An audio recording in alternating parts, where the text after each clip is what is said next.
Muted. Introduction to SCOR. Today I'd like to introduce our presenter, Peter Balsdorf, Executive Vice President with APICS. Thanks, Jim. Good morning or good afternoon to everyone. As we get started with this webinar, I'd first like to give you a little bit of perspective. I've had the opportunity to work with SCOR since the Dallas SCOR 1.0 event, which simply means I've made the most mistakes. I hope to share with you a little bit of insight from my experience. I think the other couple things of note from my experience is the opportunity that I had to write down the formula for using SCOR in a book called Supply Chain Excellence. And it really highlights the number of projects that I've had the opportunity to support globally. The point about helping companies use SCOR is important, and we'll talk specifically about the benefits that can be derived from that as we go through the talk. So I want to focus on answering 7 good questions. Who is the APICS Supply Chain Council? What is SCOR? Why do companies use SCOR? How do companies use SCOR? What are the benefits? Who else is using it? And then how can I or my company get started? So we'll get going. Who is the council? So the APICS Supply Chain Council was merged with APICS officially August of last year. Technically, Supply Chain Council merged with the APICS Foundation. The important part of that is that as a membership organization, the council has always been associated with organizations. In the merge with the APICS Foundation, a nonprofit public charity, we're able to maintain that corporate relationship. Companies affiliate with the APICS Supply Chain Council through what we call a subscription. And there are a number of benefits that we've been working very hard at putting together from a value proposition standpoint. Things like participating in research projects, special interest groups, participating on a corporate advisory board, and our executive summit. Having access to our benchmark, like SCORmark, introducing our manufacturing site and distribution site benchmarks, as well as our new supply chain talent benchmarks. Having access to our digital library and the other frameworks that are listed there. Training, the SCOR P training, is now available through the traditional APICS channel partners. So our new phrase is APICS for Business, which brings the total value proposition of the training and certification strengths of APICS and the research benchmarking and framework strengths from the APICS Supply Chain Council. So this new value proposition is something that we're very excited about and that we're bringing to the corporate environment globally. So a little bit about what is SCOR. So this is probably the most popular graphic. As you can see, SCOR is an end-to-end model, supplier to customer, and the planning process, or the processes of plan, source, make, deliver, return, and enable. With this particular graphic, imagine that your organization is in the middle, and you can ask yourself the question for your largest product or service: who is my customer? Who is my customer's customer? And then likewise, as we move the other direction, who is my supplier and who is my supplier's supplier? This model has helped many companies start with a standardized way of viewing supply chain as opposed to a white sheet of paper. In 1996, the value of having a reference model really focused on 4 things. And I remember at that time, in 1996, again, we were coming up to Y2K, and so there was a whole lot of stakeholders, from logistics companies to software vendors to advisory companies, consultants, who were defining supply chain in their own viewpoint. When PRTM and AMR brought together the 69 companies to put this together, the biggest thing was being able to commonly define a business process for supply chain that we could use as part of our re-engineering fabric. It also lists in one document the best practices that are assigned by process. Probably the biggest and most popular benefit for corporations is the idea that we have metrics that are tied to the process that can be benchmarked and have been benchmarked since the beginning. And then most recently, we've added the people section, where we really talk about people skills and how they relate to process performance. And as part of the APICS family now, we're working towards individual supply chain talent assessment. We introduced at the early part of 2015 the SCOR app. It's downloadable either through the App Store with iTunes or Google Play from an Android point of view. Search APICS SCOR. The cost is 99 cents, and the good news is all proceeds go towards our student programs as part of the APICS Supply Chain Council. This next graphic, if you talk about the process part of it, is the metrics. And this is the SCOR Level 1 metrics. As you can see on the left-hand side, we've got 5 attributes. The first 3 are customer-facing. The second 2 are internal-facing. This is the palette of choices. Most companies pick, as they get started using SCOR, they pick 1 from each category.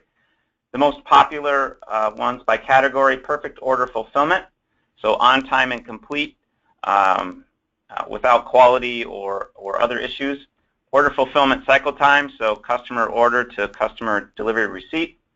Upside supply chain flexibility, which is essentially the stacked lead time of your products. Total cost to serve, and then a subset of the cash-to-cash inventory days of supply. Those would be the 5 most frequently used metrics. SCOR, along with the metrics and all of the best practices and the people sections, are hierarchical and traditionally have been decomposed to 3 levels. The first level is really focused on the major processes and the scope. The second one really focuses on the strategies that you pick: make to stock, make to order, engineer to order. The third really focuses on work and information flow. The example that you see on the screen focuses on the first 6 processes within the deliver stock product. And the last one, we are very excited to be introducing our future scope is a standardized set of SCOR Level 4 processes. For those of you that have implemented SCOR or been part of it, you know that in order for you to gain the benefits of using the model, you have to implement at the Level 4 hierarchy.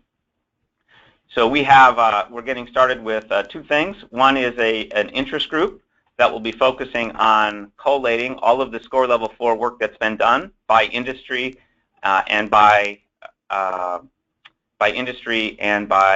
system orientation, SAP, Oracle, JDA, etc. And then we have a research project that's actually focusing on that as well. So stay tuned. They will become part of our digital library. SCOR is one of 4 frameworks that we've introduced over time. The second one that was introduced around the 2004 timeframe was DCOR, the Product and Process Design Process.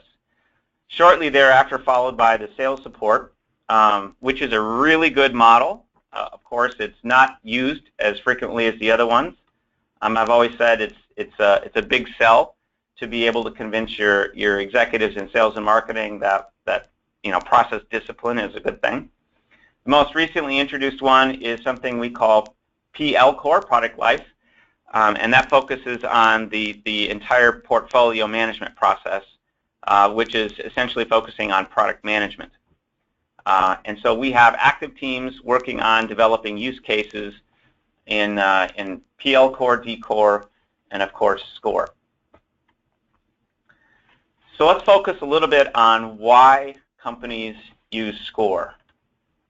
So in preparation for this, we're going to conduct a live poll. And so for those of you that would like to participate, this is the web address to go to. When you get there, you're going to be at our poll site. When it's appropriate, I'm going to go turn on the poll, and you simply enter the number that's represented there. So again, this is the live poll website that we'll go to. So let me get you ready for the poll questions. So over time, and this is based on 150 projects, these are the 13 reasons why companies have been motivated to use SCOR. And so let me go through that. The first reason, if I start on the left, building a technology investment, that has largely been around system technology. So if you're getting ready for a big upgrade or a new system or something like that, that's the choice. Reason number two is return on investment for capacity. So either going into a new market, or introducing a new product line. The third reason is creating supply chain strategy, implementing supply chain performance, improving S&OP, and then 6, developing an organization talent roadmap. In the second column, we talk about maximizing the use of existing technology. So that would be trying to use more functionality of the system that you own, achieving operational excellence, merger or acquisition. Number 10 is the emerging one in terms of globalizing and managing a business process, so planning globally. Integrating with the greater value chain, so those companies, especially in aerospace and defense, is how do we link product portfolio management with design. Refreshing my project portfolio in Lean and Six Sigma, and then, of course, defining and building an efficient and effective supply chain organization. So we're going to go through 2 sets of poll questions. The first poll question is is going to ask you to pick one from the first column.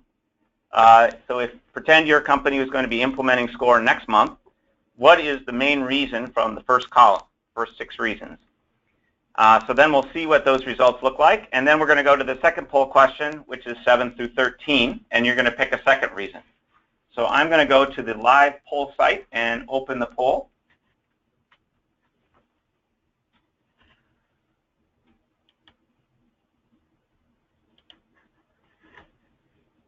And then I'm going to make that large. Okay, so those of you now that can be entering into the poll site, and you're going to see the poll adjusting dynamically. So we're going to give you about 20 seconds. It's always interesting for me to see how these go. So it looks like implementing supply chain performance improvements is the leader so far. Thank you for participating in the live poll. Just as an aside, we've been doing this live poll throughout the year. We've probably got 50 sessions across the planet. We're actually going to be publishing the results of what that looks like, but by region. So we're going to give this particular poll, we're going to give this one another 15 seconds or so. But it appears as though most of you are thinking about implementing supply chain performance improvements, shortly followed by S&OP, or integrated business planning. I know there's a number of flavors that people are calling that. Awesome. So thank you very much for that. We're going to move to the next poll question. So this is the first reason why your company would implement SCOR. We're going to move to the next one in the poll question. So your screens should be refreshed on your phones or your devices. So now you can enter another number. So it's going to be one of the next 6 or 7.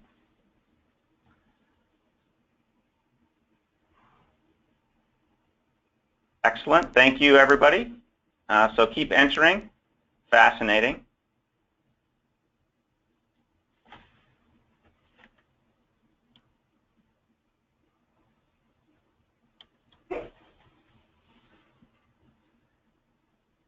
Excellent.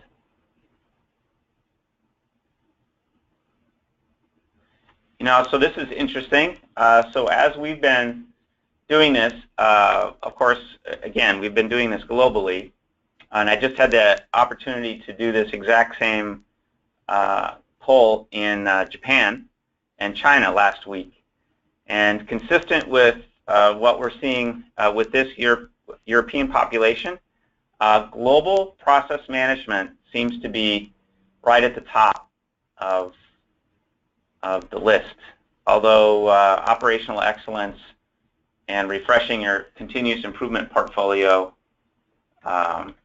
is followed. I'm going to let this poll go for another 10 seconds or so. We will publish the results of this towards the end of the year, aggregate, to all of the participants worldwide. So we have a merger or acquisition. It's always good.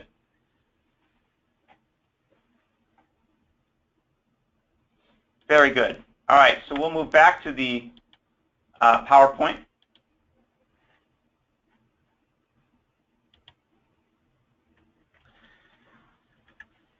So the cumulative results to date have really looked like this.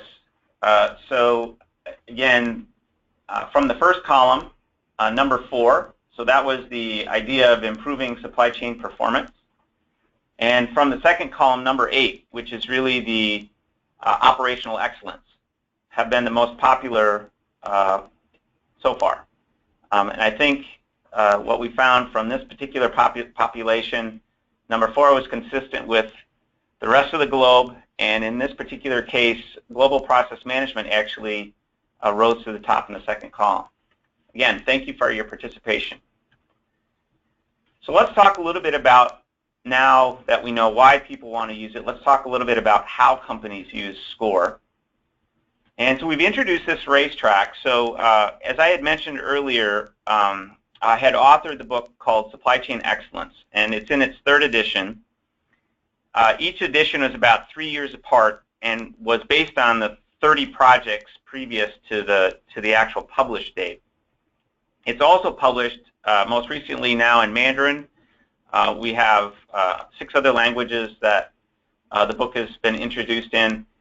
The SCOR racetrack was introduced through the APICS SCOR P training in July, and really took supply chain excellence and other user input in terms of companies who have demonstrated best practice application of SCOR and put that in the form of a normal racetrack. So one trip around the racetrack really is one portfolio of projects that can be implemented that have a value to it.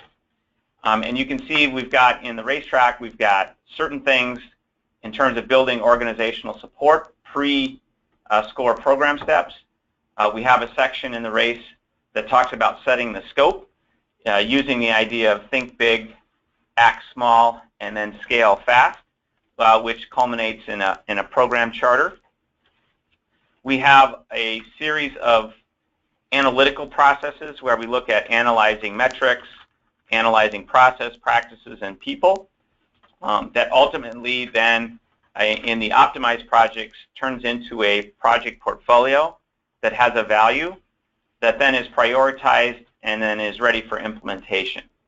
So again, those of you that are interested, our SCOR P certification class or endorsement class focuses 1 day on what is SCOR and 2 days on application of this racetrack in your company. So what I'd like to do is to highlight a couple of key deliverables around the racetrack that I think would be, I'll call it tips and techniques that you could start using today. So we're going to start with this idea of the supply chain definition matrix in the next graphic. So those of you that have used the Fresh Connection, actually it's quite a good simulation game, know that the Fresh Connection sells 3 kinds of product, orange drink products. You've got the Freshie Orange, the Orange Sea Power, and the Orange Mango. And those of you know that they also have 2 packaging types, the PET bottle and the 1 liter. You also know that the Fresh Connection sells those products into 3 different channels. Each X is what we call a supply chain. And so as a unit of measure, we can see that in this particular case, there are 15 supply chains. So we've got retail and food, grocery that have 6, discount markets are 6, and then we've got 3 within the convenience store. For each supply chain, we start to look for data that would give us a sense of the importance or the priority of this supply chain. So we've got examples of types of data that we would collect, So demand units per week, line service level, gross margin, stock units. And there are some things that we can keep track of by product, and there are some things that we can keep track of by column. And so the idea behind the supply chain definition matrix is to A, define your products and channels, and B, start to think about which supply chain would I use to focus my pilot on. So a second deliverable in the racetrack is really to talk about your overall organization. And this is the most critical. So the two most critical roles in building organizational support is finding that active executive sponsor. And APICS has had the good fortune to partner with the Supply Chain Management Review and actually start to understand what is it about our supply chain executives, really understand what that profile is, what makes a good active executive sponsor, what helps them save more things faster as opposed to less things later. The second role is what we call the program champion, or I call the evangelist. This is that senior leader that actually becomes a SCOR expert and can evangelize and perpetuate the use of SCOR within an organization. We know today that companies within the Supply Chain Council that have had subscriptions for greater than 10 years, all of them have done more than 20 projects thinking globally around how many supply chains that they have and where they want to use the tool to be able to improve performance. Those two roles then help define for each program, for each trip around the racetrack, a team leader, an improvement team, based on plan, source, make, deliver, return, IT, finance, and some kind of a continuous improvement analytical resource. So again, the most common footprint for a program. Again, at the end of the scope define stage, we put together a program charter. These are the sections. So what is your scope, business objectives, program objectives, what does your organization look like, what methodology, schedule do we have? This particular thing, think about it like a contract between the executive sponsoring team and the project team. So if the executive sponsors agree to give resource, then the project team is going to agree to produce these deliverables and recommend these sets of improvements. So again, another critical one. As we move into the analyze phase, the configure phase, one of the first things we do is for the scope of the project, we try to identify the scope of entities or locations. And so this is a sample from the SCOR P class that talks about here are the suppliers that are in scope for the project, here's the locations inside of the company, and then here's the customers that are defined as in scope. So this document then gets converted into a geographic map where we then identify the SCOR processes that are being used by location, and then we map out the physical flow of the product. Again, two tools in the analytical phase where we try to understand how things work and then recommend how things need to change. The other key part in the analytical phase, in the configure phase, is what we call our SCOR mark. So as I mentioned earlier, we are introducing an expanded set of benchmarking capabilities. The SCOR mark has been with us the longest, but we're also introducing manufacturing site, a distribution site later in 2016, and we're very excited about the potential of talent assessment, a corporate talent assessment. So within this particular one, the SCOR mark, again, you can see the 5 attributes, the selected metrics that are in scope, the benchmark category. Within the SCOR mark database, we've got about 1,000 companies and 2,000 different supply chains. We benchmark at the supply chain level. We've asked the team to then identify a target level of performance. Where do I want to be? Where is your current state? And then you've got your gap.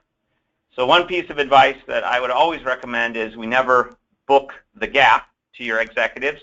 We always have to go through another analytical process for each metric that uses the familiar failure modes and effect analysis that you get in your Six Sigma programs. We understand where the failures are. That becomes the core to building our project list. We also go through a process in our configure analytics to understand what are the best practices that matter, and then what maturity level are you participating at. This is a list of the SCOR practices by classification. Within each process, there'll be a list that we would go through and select, and then understand from a process maturity standpoint where you're performing at. We also go through from a process point of view. We go through and understand, and this is an example, from a blueprint standpoint, where are your processes good, green, where are your processes needing improvement, which is yellow, and then which processes are broken or missing, which would be the red ones. So again, with the reference model concept, we can tie metrics to practices to process. And then we have our last set of analyses, which really focus on people and skills. And I guess the graphic is intended to reference the fact that, again, we can connect performance, practices, and processes to people. And this is really the last mile for us from an APICS point of view. So now we can really understand the skill level and knowledge and skill level from a people standpoint, and recommend, based on some hard analytics, what kinds of development activities we can recommend dependent on level, so director, manager, analytics, and by process, plan, source, make, deliver, return, enable. So this graphic is just an attempt to portray the fact that we have put, from a total value proposition in our APICS for Business portfolio, we are able to support a business regardless of what maturity level that they're performing at. And we can support both the individual and organization, and then be able to benchmark and measure the impact. So again, APICS for Business is something that we're very excited about, and we're rolling out as part of our 2016 year. This last one is really the most favorite benefit from the project. So we're now at the right side of the racetrack, really talking about the portfolio. This is just a partial sample. You can see that we've skipped projects 5 through 11. Essentially what happens is, through a grouping process, we're able to group our failures and our process disconnects into projects that have a phrase and a description. And through our failure modes, we're able to then identify for each metric on our scorecard what is the benefit of that particular project. And if we drop down to the benefit total, you can see the cumulative impact of all projects by metric, and then you can see the projected performance level. So at the end of the day, this is really the core output that the executive team is looking for. So what are the benefits? So let's just say I've gone around, I've done a good job, I've gone around the racetrack, and what are the benefits that I can expect? And there's 2 points I want to make on this one. The first is, from a SCOR implementation standpoint, what we know, based on people who have done a good job going around the racetrack, we know that that portfolio, the one that I just described, has an average income, operating income improvement of 3% to the sales value of the supply chain that you analyze. So if you analyze 100 million euro, you're going to have 3 million euro in opportunity. Half of that typically is growth-oriented, half of that is cost reduction.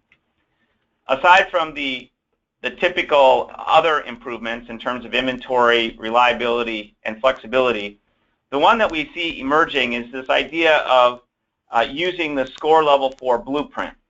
And what we're finding is, as companies that are more mature in their use of SCOR are blueprinting their processes at level 4, they're finding that subsequent to the first go live, they're getting 30% faster implementations with 30% more functionality at the subsequent go live.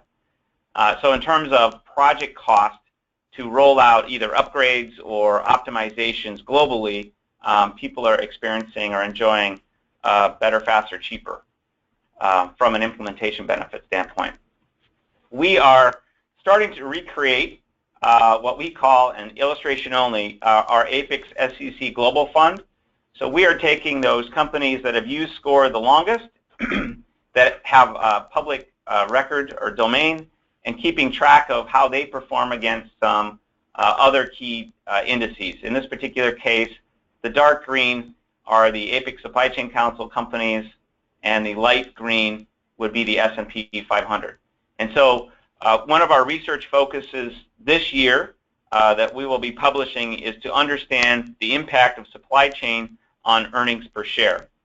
And so comparing supply chain maturity, the SCOR mark performance, and earnings per share, and understanding, by investing in your supply chain, what you can expect both in near-term and longer-term earnings per share.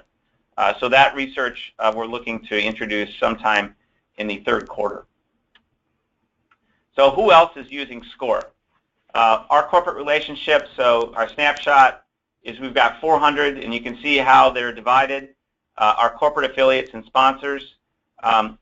Sponsors would be typical companies in the business services segment, so software, advisory, logistics services, other membership organizations. And then corporate affiliates would be those companies that are operating supply chains. You can see from an academic standpoint, we have a number, and then public sector. And you can see geographically the spread. But at the end of the day, when you look at our corporate affiliates, they're all in the, many of them or most of them are in the Global 2000 footprint. And nearly all of those have maybe headquarters in one geographic region or another. But from a realistic standpoint, they all have operating companies in every region. So again, our global focus is really just that, global.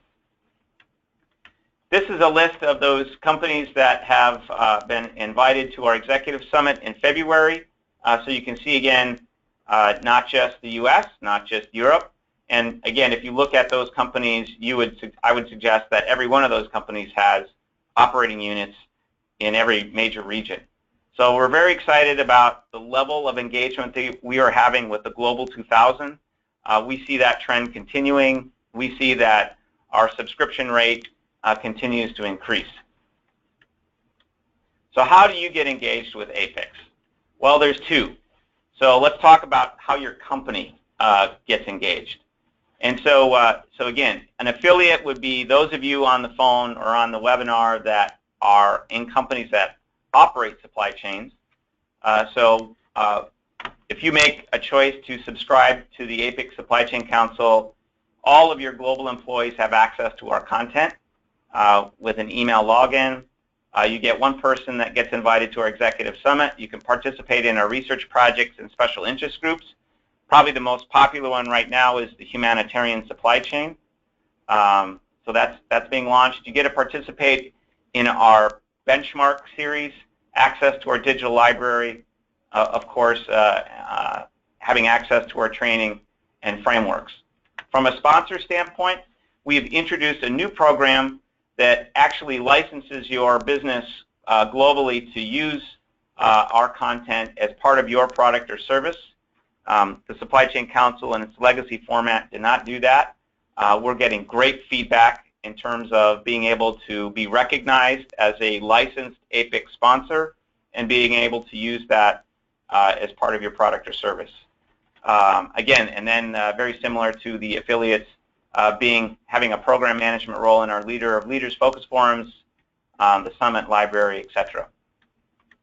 From an individual standpoint, again, if you look at the other side of the engagement model, from an evangelist. So if you're considered one of those internal corporate evangelists, what should you do? Well, for sure, download the SCOR app. It's a very simple 99 cents going to our student programs. Attend a public training class. The other thing that people don't recognize is the fact that from an APICS standpoint, the CSCP certification really mirrors the SCOR end-to-end supply chain, both from supplier to customer's customer, as well as from strategy to operations. And there are sections within that individual certification that focus on SCOR metrics and SCOR process. So from an individual point of view, the suggestion is earn your CSCP certification. If your company is interested in pursuing a SCOR transformation event, then we would suggest going the distance to get your SCOR P endorsement and, of course, become an APICS member and get on the research. From a sponsor standpoint, if you're on the sponsor list, we are introducing a series of executive briefings, and we would list those on our APICS website, and we're doing that globally. Contact myself, and I have a couple of other folks on there to discuss what are the programs and how can I get my company involved. Budget for an affiliation, and we can talk about what that subscription looks like. If you're serious already, host an in-house SCOR class.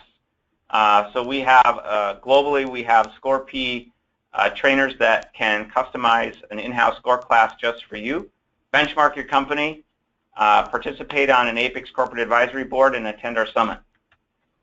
So to continue the conversation, of course, please feel free to contact me, Carolyn Lawrence, or Dominic Longo, or Melinda Spring. All of us can answer any question that you might have as it relates to your company's use of SCOR. Again, visit us online, and with that, I am going to turn it back to Jim, and we can focus on some questions. All right. Well, thank you, Peter. It is time now for the question and answer. So we'll give you a few moments for those participating on the webinar to send in your questions, and Peter will take a few minutes here to respond back to those that are being received. Thank you.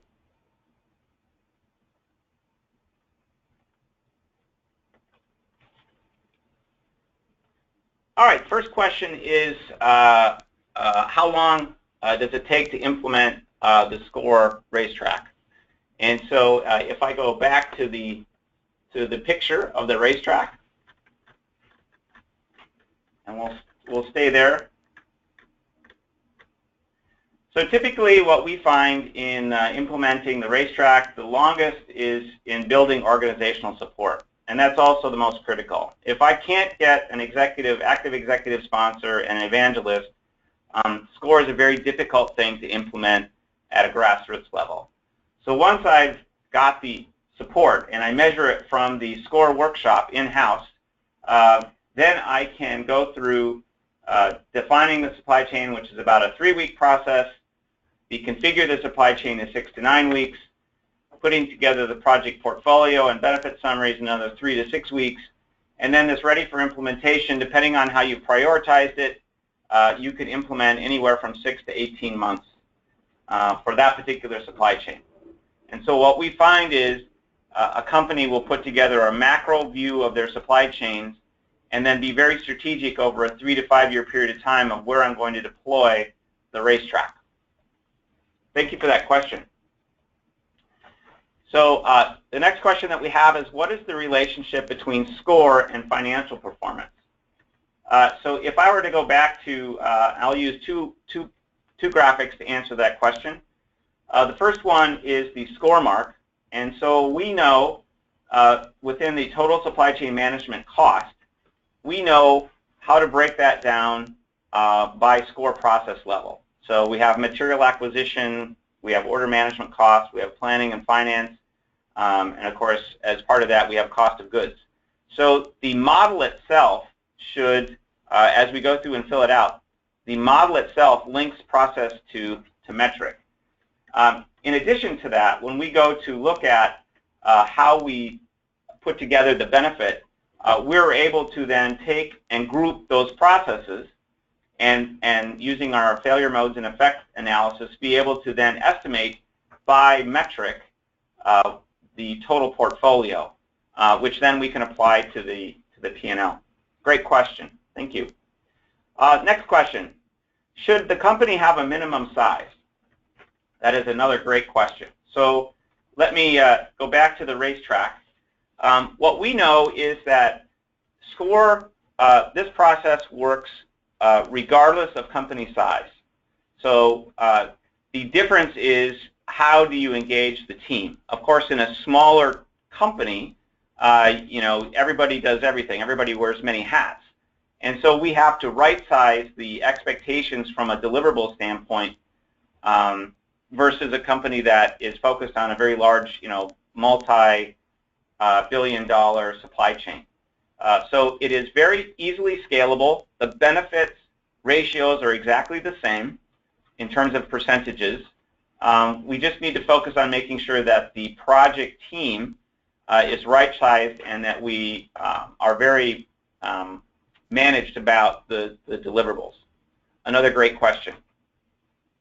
We have time for one more question. And that would be, where can practitioners find the schedule of training events that will be held in Europe? And which certificate is essential for those who never got SCOR training? Very good question. So if you go to the APICS website, we have a list of all training, SCOR training sessions globally. And so we are right now in the process of putting together the training schedule for 2016. So it's going to be one of those things where we're going to try to have that announced shortly. But as we have demand, we will then be able to add events from a supply point of view. So from a certificate standpoint, what I would suggest for SCOR training is the SCOR Peak class is a 3-day event. And just like learning any language, unless your company is going to use SCOR as part of the racetrack, it's one of those things where you go to class, you're going to experience a very good, you're going to have a very good experience. But if your company is not intending on using it, or if you still need to go in and convince your evangelist and executive sponsor, sometimes you lose some of the knowledge that you gained in the 3 days. So you have to be very strategic about how many people that you would send to a SCOR P type class. And as I indicated earlier, and I just experienced this myself, the CSEP certificate or certification is a great individual focus. Really focuses on the body of knowledge end to end, and it has SCOR built into it. And so for those of you that are legacy APICS type roles, we are very, very much interested in the CSCP as an alternative. Thank you, Dirk. The Stockholm training in February is already scheduled, February 16 until 18. Thank you for that. So with that, I am going to conclude my Q&A. For those questions that keep coming in, we will publish a Q&A that will be tied to the actual YouTube footage of this particular webinar. Thanks, everybody, and I hope you have a great rest of the afternoon. Thank you.